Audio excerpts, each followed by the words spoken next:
Баткен облысында стринг ыкмасында тартылған алгачкы сүрөт көргөзмөгө чыкты. Мында жип менен мыктын жардамында кыргыз желегинин жана гербинин сүрөтү түшүрүлгөн. Сүрөт Баткен шаарында уюштурулган облустук этнофестивалда көргөзүлүп, көпчүлүктүн көңүлүн бурду.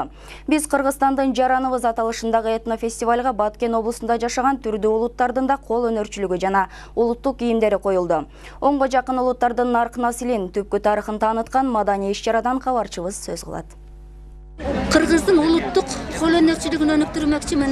Бүйзейнеп Ташбекова кылымдардан келе жаткан кыргыздын кол өнөрчүлүгүн улап, колго килем токуп келет. Улуттук чеберчилик өнөрдү жайылтуу максатында мындан башка да кийизден жасалган буюмдарды тигип, кыздын себине керектелүүчү жасалгаларды даярдайт. Тарых жана маданият жылынын алкагында өз өнөрүн сынап, стринг ыкмасында сүрөт да тартып көргөн. Өз колунан жаралган бул чыгармасын Баткен шаарында уюштурулган этнофестивалга алып келди. Мында 4 катар фон бар. Ошону желек, мына желектин ичине киргизип мык где-то 1,5 килодай мык кетти. Анан сүрөтүн тартып, точкаларына бүтүндөй мыктарды кагып алып, ошол мыктарга анан кийин жибекти чантып отуруп жасадык. Бул менин быйылкы мамлекетибиз жанагы тарых жана маданият жылы деп белгиленгенге мамлекетибизге жасаган белегим, эмгегим деп эсептеймин.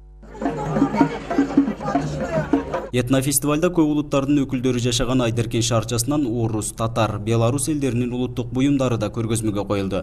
Кыргызстанда жашасак да бабаларыбыз пайдаланып келген буюмдарды жоготпой, келечек муундарыбызга түпкү тегибизди таанытып келебиз дешет фестивалдын катышуучулары. Мы представляем наш... Биз көптөгөн улуттар ынтымакта жашаган Айдеркен шаарчасынан келдик. Көргөзмөгө аз да болсо 3 улуттун кол өнөрчүлүгүн койдук.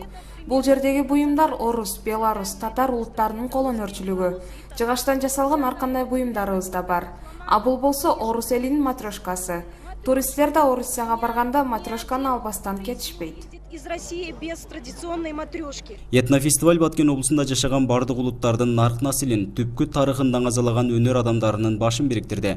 Этностор аралык мамилелерди чыңдоого багытталган иш-чара өлкө башчысынын аппараты тарабынан уюшулуп, Кыргызстанда жашаган бардык улуттардын жаран катары бирдейлигин калыптандырууну көздөйт. Ар бир улут өзүнүн тарыхый дебеси бар да. Биз ошону сактап келишибиз керек.